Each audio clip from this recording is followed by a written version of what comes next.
తమ్ముడు మాస్టర్స్ తర్వాత సెటిల్ అయిపోతావు ఇక్కడే? లే బ్రో.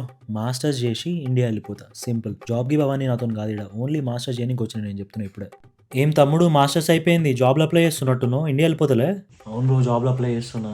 ఎడ్యుకేషన్ లోన్ తీసుకొని వచ్చిన ఈడికి మాస్టర్స్‌కి. మరి లోన్ కట్టాలి కదా! జస్ట్ 2 ఇయర్స్ జాబ్ చేసి లోన్ మొత్తం లేపేసి వెళ్ళిపోతా ఇండియాకి.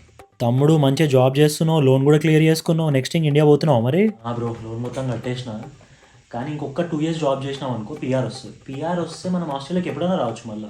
సో కాబట్టి ఇంకో 2 ఇయర్స్ జాబ్ చేసి పీఆర్ తెచ్చుకొని ఎంబడే వెళ్ళిపోతా ఇండియాకి. ఈసారి పక్కా బ్రో చెప్తున్నా కదా, పక్కా వెళ్ళిపోతా ఈసారి. ఏం పీఆర్ హీరో సంబంధం సెట్ అయినట్టుందే? అవును బ్రో, సెట్ అయిపోయింది సంబంధం. అందుకే ఇన్నే ఉందాం అనుకుంటున్నాను నేను కూడా. వైఫ్ నేను పిలిపించుకున్నాను అనుకో, ఆమె కూడా పీఆర్ వస్తుంది. మంచి ఇద్దరం సంపాదించుకొని ఇండియా పోయి సెటిల్ అయిపోతాం. అప్పటి వరకు ఇన్నే ఇంకా. సిటిజన్షిప్ వచ్చిందంట, కంగ్రాట్స్. నీ ఇండియా ప్లాన్ ఏమైంది మరి? సిటిజన్షిప్ వచ్చింది కదా, అందుకే అనుకుంటున్నాం ఈయనే పిల్లల్ని ప్లాన్ చేస్తే వాళ్ళకి కూడా సిటిజన్షిప్ వస్తుంది.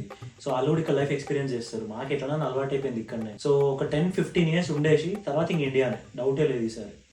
తమ్ముడు దిగినా ఎయిర్పోర్ట్లో? వస్తున్నా. నేను ఒక హాఫ్ అన్ అవర్లో ఉంటాడు. ఓకేనా? ఎవరైనా వస్తురా ఇండియా నుంచి? అవునన్నా, మా ఫ్రెండ్ వాళ్ళ తమ్ముడు వచ్చిండు, పిక్ చేసుకోవడానికి పోతున్నా. ఈడికే తీసుకురా మాట్లాడదాం. సరే ఈడికే తీసుకొస్తా, మాట్లాడదాం. ఫుల్ చల్లగా ఉందన్న ఈడ. Hi bro. హాయ్ తమ్ముడు. నువ్వు కూడా మాస్టర్స్ చేసి ఇక్కడే సెటిల్ అయిపోతావా మీ అన్నలాగా? లే బ్రో, మాస్టర్స్ చేసి ఇండియా వెళ్ళిపోతా. సింపుల్. జాబ్ గిబ్ అవన్నీ కాదు నాతో ఈడ. సరిపోయింది.